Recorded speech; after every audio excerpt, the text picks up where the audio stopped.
Sambutan selanjutnya oleh Duta Besar Palestina untuk Indonesia, Bapak Zuhair Asyun. Kepadanya kami persilakan. Al-kalimat min sadatis safir Daulat Palestin Lida Daulat Indonesia, As-Sayyid Zuhair Asyun, falyatafaddal alaihi mashkurun.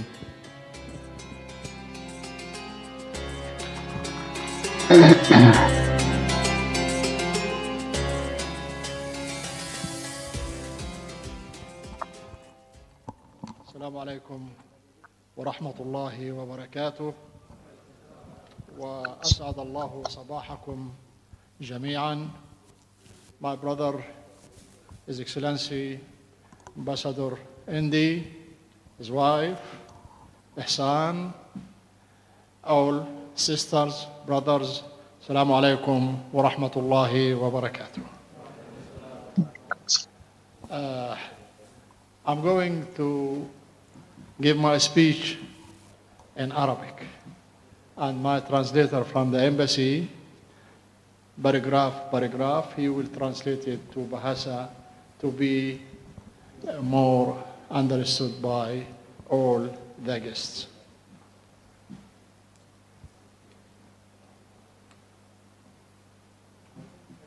أولا أشكركم جزيل الشكر أخي الكريم المنظمين لهذا البرنامج الناجح على دعوتي وإلقاء هذه الكلمة في هذه المناسبة، هذا اليوم الذي غدا يصادف يوم التضامن مع الشعب الفلسطيني، والذي حقيقة إندونيسيا الرائدة، وعندما أقول الرائدة ليست مجاملة، أقولها من قلبي تجاه هذا الشعب العظيم، هذه البلد التي تحتضن القضية الفلسطينية بكل أبعادها على أعلى المستوى، من فخامة الرئيس، الدبلوماسية الإندونيسية، البرلمان الإندونيسي، وقطاعات الشعب التي تقدم لشعب فلسطين هذه المواقف المبدئية. عندما أقول مبدئية أنها لا تراجع عنها. Pertama-tama kami ucapkan terima kasih kepada para panitia yang telah sukses mengadakan acara ini dan juga telah mengundang kami dalam rangka peringatan Hari Solidaritas untuk Rakyat Palestina. Ketika saya berbicara tentang Indonesia, maka itu sudah jelas bahwasanya posisi Indonesia sudah jelas selalu mendukung rakyat Palestina. Dari semua pihak, dari semua sisi, dari presidennya, dari parlemen, dan dari semua rakyat Indonesia, seperti itu.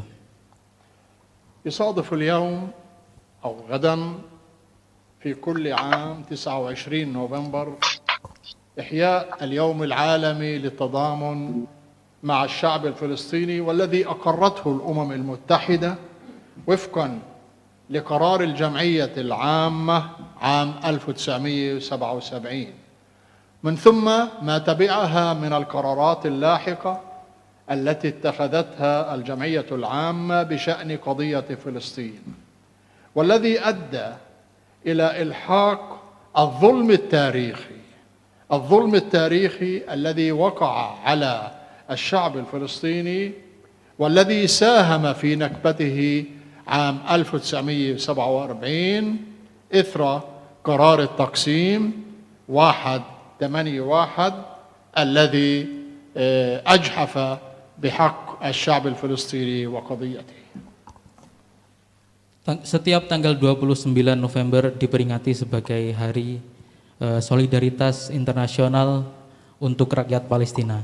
Ini sesuai dengan resolusi PBB yang ada atau dideklarasikan pada tahun 1977 dan beberapa resolusi lain yaitu tahun 1979 dan juga yang telah resolusi lain yang telah melahirkan adanya peristiwa Nakbah, peristiwa diusirnya rakyat Palestina dari tanah kelahirannya, yang mana ini telah melahirkan kezaliman yang historis yang sampai saat ini dirasakan seperti itu.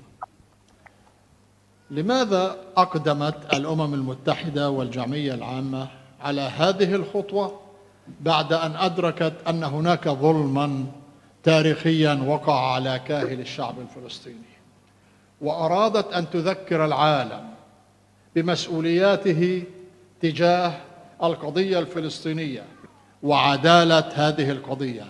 من هنا أجت هذه الذكرى التي أنتم تحيونها اليوم ويحييها العالم أجمع وأحرار العالم في كل مكان.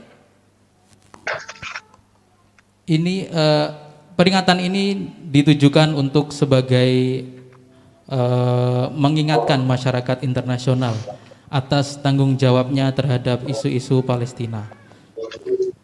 Kemudian yang mana diperingati pada setiap tahunnya seperti itu. خلال هذا الشهر شهر نوفمبر هناك أحداث مؤلمة بحق الشعب الفلسطيني. من هذه الأحداث المؤلمة هو الذكرى الرابعة ما بعد المائة، وهو وعد بلفور المشؤوم الذي منحته بريطانيا لمن لا يستحق، منحته بريطانيا لمن لا يستحق. وللأسف أن بريطانيا حتى هذه اللحظة لم تكفر عن هذا الذنب ولم تستغفر أو تقول كلمتها تجاه الشعب الفلسطيني. هذا حدث مؤلم الذي أوقع فلسطين في هذه الكارثة وفي هذه المصيبة التي نحن ما زلنا نعيشها حتى الآن. الذكرى المؤلمة الثانية والتي تصادف 17 عاما على رحيل قائد الثورة ومؤسسها الأول الشهيد ياسر عرفات، الذي كما تعلمون كرس حياته من أجل شعبه ومن أجل وطنه، وناضل بكل أبعاده حتى يعطي الهوية للشعب الفلسطيني، والذي حقق إنجازا وانتصارا دبلوماسيا اعترفت به أكثر من 140 دولة بحق الشعب الفلسطيني في تقرير مصيره وإقامة دولته الفلسطينية المستقلة وعاصمتها القدس. هذا الحدث الثاني المؤلم. أما الحدث الثالث والذي نعتز ونفتخر به وهو في 15 نوفمبر إعلان أو ذكرى إعلان دولة فلسطين على أرض فلسطين التاريخية، عندما أعلنها الزعيم الراحل ياسر عرفات في 15/11 عام 1988 من قصر الصنوبر في الجزائر الشقيقة. Di bulan November ada beberapa peristiwa yang selalu diperingati oleh rakyat Palestina, yang mana ini sangat menyakitkan bagi rakyat Palestina. Yang pertama adalah peringatan 104 untuk deklarasi Balfour, yang mana deklarasi ini memberikan hak kepada siapa yang tidak berhak, yang sampai sekarang ini Britania Raya masih saja tidak mengakui bahwasanya atau sebab apa yang mengakibatkan deklarasi ini sangat merugikan Palestina. Peristiwa menyakitkan yang kedua adalah peringatan ke-17 wafatnya Presiden Palestina Syahid Yasir Arafat, yang mana telah gugur demi memperjuangkan dan membela kemaslahatan rakyat dan negara Palestina. Peristiwa yang ketiga yang diperingati ini bukanlah peristiwa yang menyakitkan, tapi peristiwa yang menggembirakan, yaitu setiap tanggal 15 November, yaitu tentang deklarasi kemerdekaan Palestina yang dulu dideklarasikan pada tanggal 15 November 1988 di Aljazair, seperti itu. شكرا لكم ولمؤسستكم أخي الكريم، هذه المؤسسة الإنسانية التي تقدم الدعم للشعب الفلسطيني في شتى المجالات. ولكن الذي أريد أن أقف عليه هنا أن قضية فلسطين هي قضية سياسية قبل أن تكون قضية إنسانية. فلسطين وشعبها يتطلع للحرية، يتطلع للاستقلال، يتطلع لكي يرى النور كما أنتم تعيشون في هذا الكوكب. يريد الشعب الفلسطيني أن ينال استقلاله وحريته، وهو يكافح ويناضل حتى هذه اللحظة من أجل الوصول إلى هذه اللمسات وهذه البصمات من الحياة الإنسانية الكريمة التي يجب أن يعيشها الشعب قاطبة على هذا الكوكب الذي أوجده الله سبحانه وتعالى وخلق البشرية. ولكن كما تعلمون إخواني، إسرائيل دولة عدائية. إسرائيل من يعتقد أنها توهم الناس تحت ما يسمى السلام، بتقديري وأنا أقول هذا الكلام وأنا مسؤول أمامكم، إسرائيل لا تبحث عن السلام. إسرائيل لا تريد السلام على أرض السلام، وكل ما تقوم به الآن من أعمال عدائية، قتل، تجريف، مصادرة للأراضي، الاستمرار في الاستيطان، خلع أشجار الزيتون، هذه الشجرة المباركة، التين والزيتون وطور سينين، هذه التي أوجدها الله سبحانه وتعالى على هذه الأرض التي باركها الله. فلسطين هي أرض الرسالات السماوية، أرض الأنبياء، أرض المحشر والمنشر التي باركها الله سبحانه وتعالى. لكن هذا العدو الغاشم لا يريد أن يصنع السلام على أرض السلام. قبلنا بوجود إسرائيل على أرضنا، ولكنه يرفض أن يعطينا هذا الحق وهذا الكيان. هذه حقيقة يجب أن يعيها الجميع على هذا الكوكب. واهم من يعتقد أن الانجراف أو الذهاب إلى خطوات في التعامل والتعاطي مع هذا الكيان تقود إلى تعزيز السلام هو واهم، هو مخطئ، لأن إسرائيل لديها مشروع واحد من النيل إلى الفرات، إسرائيل الكبرى. هذه حقيقة بغض النظر كيف تتبع وما هي الأساليب، بالطرق الاقتصادية، بالطرق الدبلوماسية التي تتبعها الآن، لكنها تريد الهيمنة والسيطرة على هذا الكوكب. Kemudian kami mengucapkan terima kasih juga kepada panitia yang telah melakukan atau melaksanakan agenda ini, yang mana ini sangat terkait dengan isu-isu Palestina. Isu-isu Palestina sebelum menjadi isu kemanusiaan adalah isu-isu politik, yang mana setiap rakyat Palestina mendambakan adanya kemerdekaan, adanya kebebasan, yang mana ini adalah hak semua bangsa di atas dunia ini. Tetapi Israel, negara penjajah, negara pendudukan, tidak menginginkan adanya kedamaian di atas tanah yang damai, tanah yang mana diberkahi oleh Allah Subhanahu wa Ta'ala. Negara Israel terus saja melakukan pembunuhan, penggusuran, pencamplukan wilayah. Kemudian Israel juga selalu menolak solusi dua negara. Maka dari itu semua harus sadar bahwasanya mereka, apa yang mereka lakukan adalah sebuah delusi. Ini adalah semu saja. Yang mana menjadi proyek Israel adalah ingin menguasai semua tanah dari Nil sampai Sungai Efrat. Itulah proyek yang ingin mereka realisasikan. Dan apa yang mereka lakukan saat ini adalah delusi atau sebuah kesemuan. Mereka tetap saja tidak menginginkan sebuah kedamaian di atas bumi yang damai. إن أردنا أن نتحدث حول هذه المسألة السياسية وحول المجتمع الدولي، للأسف هناك مواقف فيها ازدواجية المعايير، تحديدا من بعض القوى الكبرى، الولايات المتحدة الأمريكية. التي نتطلع إلى أن تلعب دور نزيه فاعل لدفع هذه الأسس نحو الشرعية الدولية وتحقيق هذه القرارات.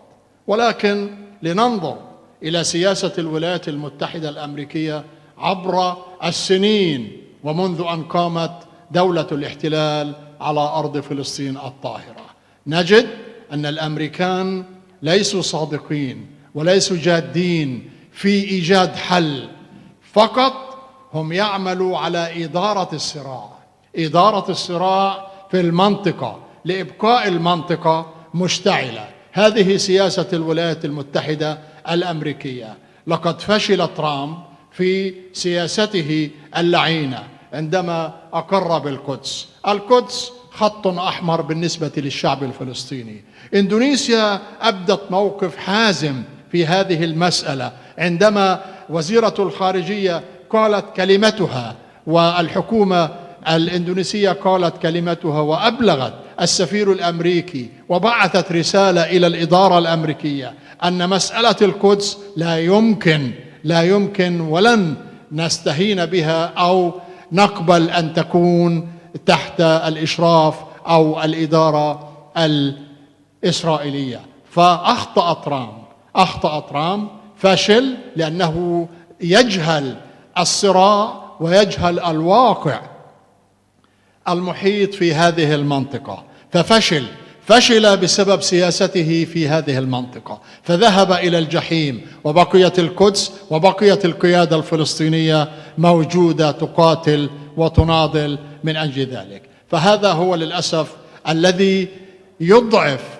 التحرك ويضعف الوصول إلى حل سياسي عادل. نحن دعاة سلام، نريد السلام ولا نريد القضاء على الآخرين كما يدعون.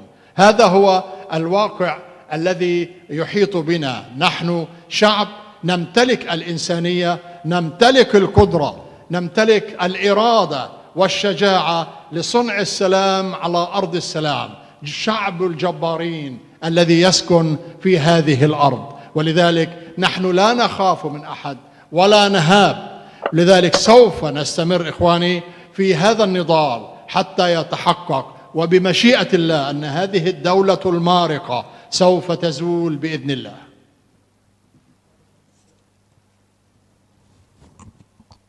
Mengenai isu politik lain, yaitu apa yang dilakukan oleh Amerika untuk mengikuti atau mencampur tangan terhadap urusan Palestina, tidaklah benar.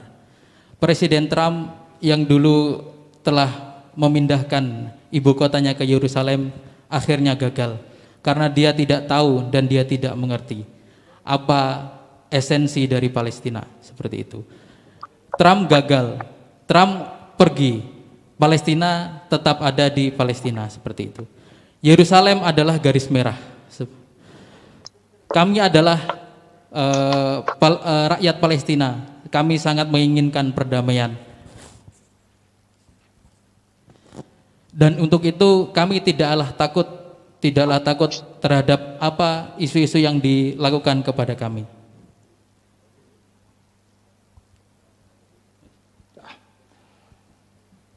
دعني أنتقل إلى مسألة تخص إندونيسيا وفلسطين. حقيقة يعني أن التعاون الذي يربطنا مع هذا البلد الذي يكن له الشعب الفلسطيني كل الاحترام والتقدير، تعاون مستمر، تعاون في جميع المجالات. إندونيسيا تقدم الدعم للمجالات الإنسانية، للمجالات الطبية، للإنوروا، وكذلك تحت Capacity Building Program. إندونيسيا تساهم في العديد من المستشفى الإندونيسي في مدينة الخليل. وبالأمس كان اللقاء عبر الزوم ما بين مجلس العلماء ورئيس بلدية الخليل لهذه المسألة. وغدا كما هو مقترح في 29 نوفمبر سيتم التوقيع على نصوص الاتفاقية النهائية من أجل تحويل هذه الأموال لبدء التنفيذ في هذا المشروع. هناك مشاريع أخرى مقدم عليها مؤسساتكم والمؤسسات الأخرى لبناء التجمع الإسكاني للمعلمين في مدينة القدس، وهو حظي من قبل الNGOs بترحيب، وبادروا الآن في التوجه لتقديم الدعم للحفاظ على الهيكل الطبيعي لمدينة القدس. حقيقة ما أريد أن أقول أن هذا الموقف الذي نلمسه من إندونيسيا موقف مشرف على كافة المستويات. نحن نحترم هذه القيادة، نحترم هذا الشعب بكل ما يمتاز به من بصمات ومواقف مؤيدة ومباركة تجاه الشعب الفلسطيني.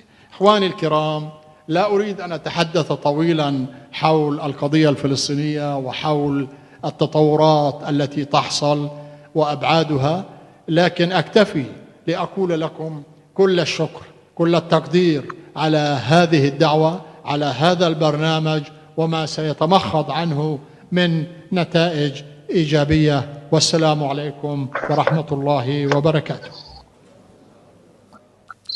Kami sangat tahu adanya kerjasama yang baik antara Indonesia dengan Palestina dari segi kemanusiaan, pendidikan, bahkan Al-UNRWA.